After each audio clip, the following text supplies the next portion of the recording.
ஆகாஷ்வாணி சென்னை வானொலி நிலையம். சம்ஸ்கிருத நிகழ்ச்சி. இன்றைய சம்ஸ்கிருத நிகழ்ச்சியில் சம்ஸ்கிருத சாகித்யத்தில் மேகத்தின் ஸ்தானம் உரை நிகழ்த்துபவர் குப்புசுவாமி சாஸ்திரி ஆராய்ச்சி நிலையத்தின் துணை ஆராய்ச்சியாளர் டாக்டர் எஸ் ரெங்கநாயகி அவர்கள். குருப்யோ நமக. நாம் வாழும் இந்த பிரபஞ்சம் மிகவும் பிரம்மாண்டமானது. இதில் கோடிக்கணக்கான கோள்கள், நட்சத்திரங்கள் இருந்தாலும் அனைத்திலும் ஒழுங்குமுறையும் கட்டுப்பாடும் காணப்பட்டு இயக்கம் நன்றாக நடைபெறுகிறது. இயற்கையின் அதிசயங்கள் ஒன்றோ சூரியனுக்கும் பூமிக்கும் இடையே நடக்கும் கண்ணுக்கு புலப்படாத மாற்றங்களால் ஏற்படும் மழை பொழிதல் ஆகும். சூரியனிடமிருந்து விதவிதமான கதிர்கள் பூமியை வந்து அடைந்து நீர்நிலைகளில் நீரை தன் கிரணங்களால் பருகி மறுபடியும் மேகங்கள் வாயிலாக பூமிக்கு தேவையான பருவங்களில் அளிக்கும் தன்மையை நம் கண்களால் பார்க்க முடியாவிட்டாலும் வண்ணமயமான மேகங்களையும் மழை பொழிதலையும் கண்டு களிக்க முடியும். வேத காலத்திலிருந்து மக்கள் இயற்கையினால் ஏற்படும் மாற்றங்களையும் அதன் காரணங்களையும் உற்று நோக்கி ஆராய்ந்து பார்த்து அவற்றை மிக அழகாகவும் தெளிவாகவும் குறித்து வைத்திருக்கிறார்கள். மேகங்களின் உயரங்கள், அவைகளின் அடர்த்தி, மேகங்களின் வகைகள், மழை பொழியும் தன்மைகள் பற்றிய விவரங்கள் தற்போதைய சந்ததியினராலும் தொடரப்பட்டு பஞ்சாங்கம் மற்றும் வான சாஸ்திரம் பற்றிய நூல்களில் காணப்படுகின்றன. வேதங்கள், உபநிடதங்கள், இதிகாசங்கள், புராணங்கள் மற்றும் பல காவியங்களிலும் மேகங்களின் பெயர்களும் அவர்களை பற்றிய விவரங்களும் காணப்படுகின்றன. வானிலை அறிவியலில் மேகத்தை பற்றிய விவரங்கள் நெஃபாலஜி, ஸ்டடி ஆஃப் கிளவுட்ஸ் என்று அழைக்கப்படுகிறது. மேகம் என்பது அட்மாஸ்பியரில், அதாவது வளிமண்டலத்தில் மிதக்கும் சிறிய நீர்த்துளிகள் உறைந்து பனித்துகள்களும் சேர்ந்து கூட்டமாகும். ரிக்வேதத்தில் 2ஆம் மண்டலத்தில் மேகங்களை தொங்கிக் கொண்டு இருக்கும் நீர் நிறைந்த கற்கள் என்று சொல்லப்படுகிறது. வேதங்களும் புராணங்களும் நீர் என்பது சிறிய துகள்களால் ஆனது என்று கூறுகின்றன. சூரிய கிரணங்களின் மாறுபட்ட விளைவுகளாலும் மற்றும் காற்று, வெப்பம் ஆகியவற்றின் சேர்க்கையினாலும் ஹைட்ராலஜிக்கல் சைக்கிள், அதாவது நீர் சுழற்சியினால் ஆவியாகுதல், குளிர்ச்சியடைதல், மேக உற்பத்தி மற்றும் மழை பொழிதல் ஆகிய செயல்கள் நடைபெறுகின்றன. அதனாலேயே சூரியன் அபாம்பதி, நீரின் தந்தை என அழைக்கப்படுகிறார். இதையே சாயனர் ரிக்வேதத்தை பற்றிய உரையில் பிரதம என்ற சொல்லை மேகா என்றும், திரயக என்ற சொல்லை 3 இயற்கை சக்திகளை பர்ஜன்யக, வாயு, சூர்யா என்றும், மேகம், காற்று, சூரியன் ஆகிய 3 சக்திகளின் சேர்க்கையால் தான் மழை பொழிகிறது என்றும் குறிப்பிட்டிருக்கிறார். யஜுர்வேதத்தில் சூரிய வெப்பத்தினால் நீர் ஆவியாகி அவை மேகத்துடன் கலந்து குளிர்ச்சியாகி மழையை கொடுப்பதை தெளிவாக கூறுகிறது. நம் பூமியில் எலக்ட்ரோ மேக்னட்டிக் ஃபீல்டு, மின்காந்த மண்டலத்தை நிர்வகிப்பவர் இந்திரன். அவர் 12 ஆதித்யர்களில் ஒருவர். அவரே மழை, இடி, மின்னல், பூகம்பம் முதலியவற்றுக்கு காரணமாக இருந்து ஆபஸ், அதாவது நீர் மழையாக பூமியில் இறங்குவதற்கு காரணமாவார். பூ வித்யூ மண்டலா, புவிகாந்த மண்டலத்தின் அதிபதியாக இருந்து கொண்டோ மழை தெய்வமாக போற்றப்படுகிறார். ரிக்வேதத்தில் மின்னல் பற்றியும், இந்திரன் இடி மின்னல் மூலம் மழை கொடுப்பதையும், பூமியில் அடியில் பூகம்பங்களை உருவாக்கி பூமியை சரி செய்வதையும் பற்றிய சுக்தங்கள் இருக்கின்றன. தைத்திரிய உபனிஷத்தின் முதல் அத்தியாயத்தில் சம் ந இந்திரோ ப்ரஹஸ்பதிஹி என்று இந்திரனை மேம்படுத்தப்படுகிறது. சூரியனுக்கும் பூமிக்கும் இடையில் இருக்கும் அண்டவெளி மிகவும் சக்தியும் ஆற்றலும் கொண்டது. அங்கே நடக்கும் பௌதீக மாற்றங்களும் அந்த ஆற்றல் மாற்றங்களால் நிகழும் மழை பொழிதல், பனி பெய்தல், வெயில் போன்றவை நம்மை வியப்பில் ஆழ்த்துகின்றன. சூரியனுக்கும் பூமிக்கும் இடையே மேக அடுக்குகள் உள்ளன.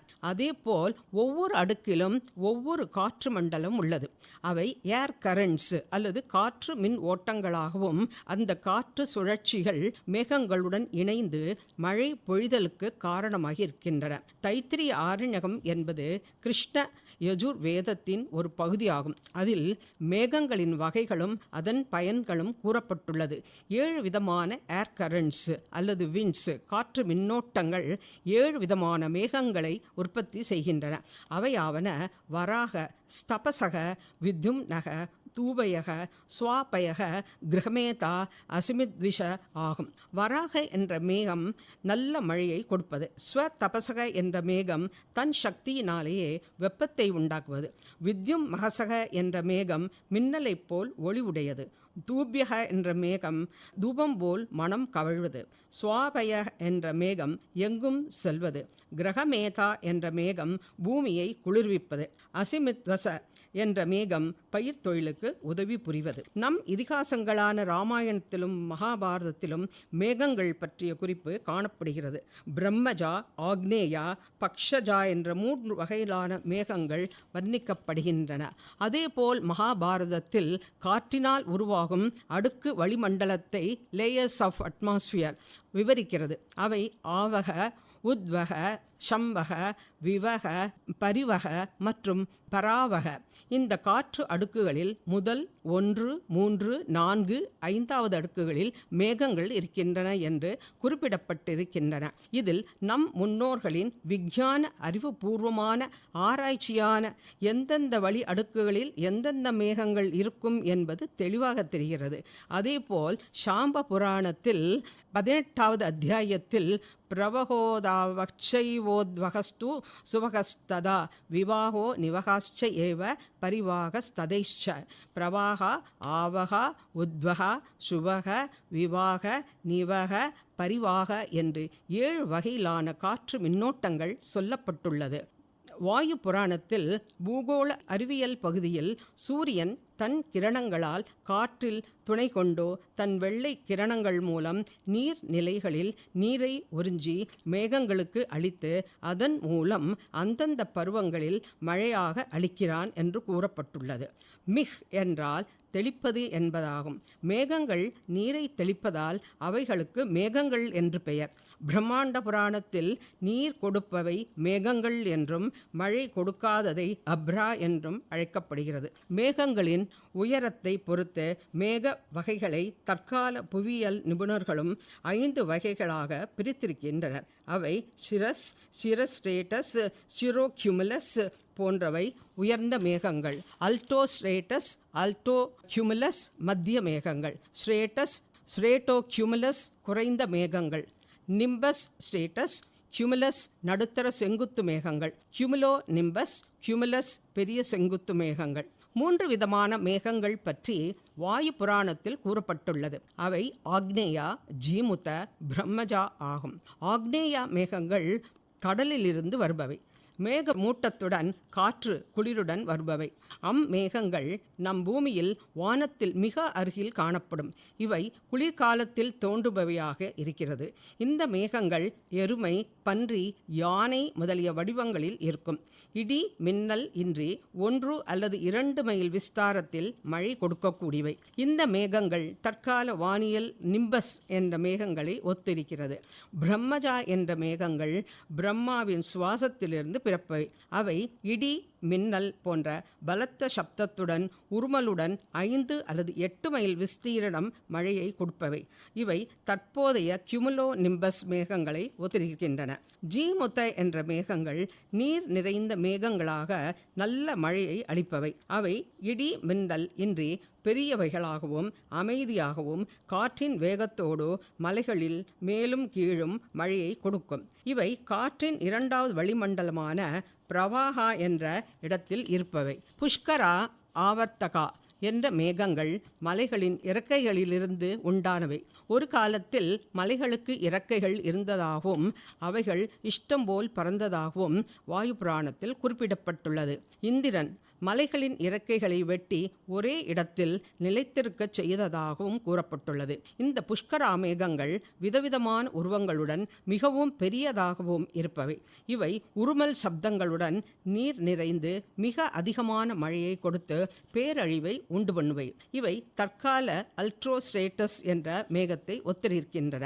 ஸ்காந்த புராணத்தில் மகேஸ்வர காண்டத்தில் பிரவாகா என்ற காற்று மண்டலத்தில் புகை மற்றும் மின்சாரம் கலந்து உண்டாகும் நீல மேகங்கள் அதிகமான மழை பொழியும் தன்மை உடையவை. பிரவாகோ நாமயோ மேகான் ரேவத்யதி சக்திமான் தூமஜா சோஷ்மஜா மேகாக சாமுத்திரையேன பூரிதாக தோயை பவந்தி நீலாங்கா வர்ஷிடாஸ்ச ஏவ பாரத. இவை தற்கால ஹியூமுலஸ் நிம்பஸ் என்ற மேகத்தை ஒத்திருக்கின்றது. காளிதாசனின் மேகதூதம் என்ற காவியம் மிகவும் பிரசித்தி பெற்றது. காளிதாசன் மேகங்களை வர்ணனை செய்யும் போது அவை புகை, மின்சாரம், நீர், காற்று முதலியவைகளால் ஆனவை. தூமா ஜோதிகே சலிலாமருதாம் சன்னிபாதக க்வ மேகக என்று கூறுகிறார். வராகமீரரின் வானவியல் நூலான பிருகத் சம்ஹிதையில் 21ஆம் அத்தியாயத்தில் மேகங்களின் கர்ப்பமும் அதன் லட்சணங்களும் விளக்கப்பட்டிருக்கின்றன. பராசரர், கர்கர், கஷ்யபர் மற்றும் வஜ்ரா போன்ற வானவியல் நிபுணர்களும் மேகங்களின் கர்ப்ப காலத்தையும் அதனால் உண்டாகும் நன்மை தீமைகளையும் குறிப்பிட்டிருக்கின்றனர். கர்ப்ப காலத்தை முன்கூட்டியே ஆராய்ந்து அதனால் அந்த வருடத்தில் பெய்யும் மழை அளவையும் கணித்திருக்கின்றனர். அவற்றில் சில: அடர்த்தியான மேகங்கள் மிகுந்த மழை பொழிவை கொடுக்கும். வானவில் மேகத்தில் சூரிய கிரணங்களின் பிரதிபலிப்பு என்று சூரியஸ்ஸ விவிதவர்ணாக பனேன விகட்டிதாக கராக சாப்ரே விபதி தனுகு சம்ஸ்தானா ஏ திஷ்யந்தே ததீந்திர தனுகு. மார்கழி மாத சுக்லபக்ஷத்தில் சந்திரன் பூர்வ ஆஷாட நட்சத்திரத்தை கடக்கும்போது கர்ப்ப அறிகுறிகளை கவனிக்க வேண்டும். வட திசையிலிருந்து வரும் காற்று, தெளிவான வானம், சூரிய சந்திரர்களை சுற்றி ஒளிவட்டம், வானத்தில் சிவந்த அல்லது நீல மேகங்கள், பிரகாசமான சந்திரன், இனிய சப்தங்கள் இவைகள் நல்லதொரு மேகக்கரு வருவதற்கான அறிகுறிகள். இவை மார்கழி சுக்ல பட்சத்திலிருந்து வைகாசி முடியும் வரை தோன்றக்கூடியவை. கர்ப்ப மேகங்கள் முத்து நிறத்திலோ அல்லது வெள்ளை நிறத்திலோ காணப்பட்டால் நல்ல மழை பொழிவை கொடுக்கும். மார்கழி, பங்குனி மாதங்களில் சூரிய உதயத்திற்கும் அஸ்தமனத்திற்கு முன்பும் மேகங்களை சுற்றி வளையம் இருந்தால் அந்த மாதம் மிகவும் குளிராக இருக்கும். அதேபோல் மேகங்களின் கர்ப்ப காலத்தில் சூரியனுடைய வெப்ப கிரணங்களுடன் தென்றல் காற்றும் கொஞ்சம் மழையும் கலந்திருந்தால் நல்ல மழையை கொடுக்கும். மேகத்தின் கர்ப்ப காலத்தில் சந்திரன் பூராடம், உத்திராடம், உத்திரட்டாதி, பூரட்டாதி, ரோகிணி முதலிய நட்சத்திரங்களின் கூட்டத்தின் நடுவில் இருந்தால் அந்த வருடம் மழை பொழிவு மிகுந்து காணப்படும். மேகங்களின் கர்ப்ப காலத்தில் எரிகற்கள் விழுந்தாலோ, மேகங்கள் நகரங்கள், கட்டிடங்கள் வடிவில் காணப்பட்டாலோ, சூரிய வட்டத்தில் புள்ளிகள் காணப்பட்டாலோ, சூரிய சந்திர கிரகணங்கள் ஏற்பட்டாலோ கர்ப்பம் கலைந்து அந்த வருடம் மழை பெய்ய வாய்ப்பிருக்காது. அதேபோல் ஜைன மத நூல்களில் புவியியல் பற்றியும் மேகங்கள் பற்றியும் விரிவான கருத்துக்கள் உள்ளன. ஜம்புத்வீப பிரக்ஞாபதி என்ற ஜைன நூலில் 7 வகையான மேகங்கள் சொல்லப்பட்டிருக்கின்றன. க்ஷாரமேகம், காத்ரமேகம், அரசமேகம், விரசமேகம், அக்னிமேகம், வித்துன்மேகம், விஷமேகம் ஆகும். 12 ஆழ்வார்களில் ஒருவரான ஆண்டாள் மேக விடுதூது என்ற பாசுரங்களில் மாமுகில் மின் அகத்து எழுந்த மேகங்கள், வான் கொண்டு கிளர்ந்து எழுந்த மாமுகில், சலம் கொண்டு எழுந்த முகில், கடல் கடைந்தான் தன்முகில், கார்முகில், மதையானை போல் எழுந்த முகில் என்று மேகங்களின் வகைகளை பற்றி கூறியிருக்கிறார். காலநிலையில் மேகங்கள் முக்கிய பங்கு வகிக்கின்றன. மேகங்கள் இரவில் பூமிக்கு வெப்பத்தை பிரதிபலித்து பூமியை சூடாக்க வைத்திருக்கின்றன. பகலில் சூரியனின் கதிர்களை தடுப்பதன் மூலம் மேகங்கள் வெளியே குளிர்ச்சியாக இருக்க உதவுகின்றன. பண்டைய புவியியல் நூல்களில் காணப்படும் மேகங்கள் பற்றிய அறிவு சார்ந்த ஆராய்ச்சி கட்டுரைகளும் நூல்களும் மக்களின் விஞ்ஞான அறிவை பறைசாற்றுகின்றன. தொழில்நுட்பம் இல்லாத பண்டை காலத்தில் நம் முன்னோர்களின் அறிவுச் செல்வம் நம்மை வியக்க வைக்கிறது. இயற்கையோடு இணைந்த ஆன்மீகம் கலந்த ஆழமான விஞ்ஞான பூர்வமான படைப்புகள் நம் உயர்ந்த கலாச்சாரத்தின் அடையாளம். அதை காக்க வேண்டியது நம் கடமையாகும்.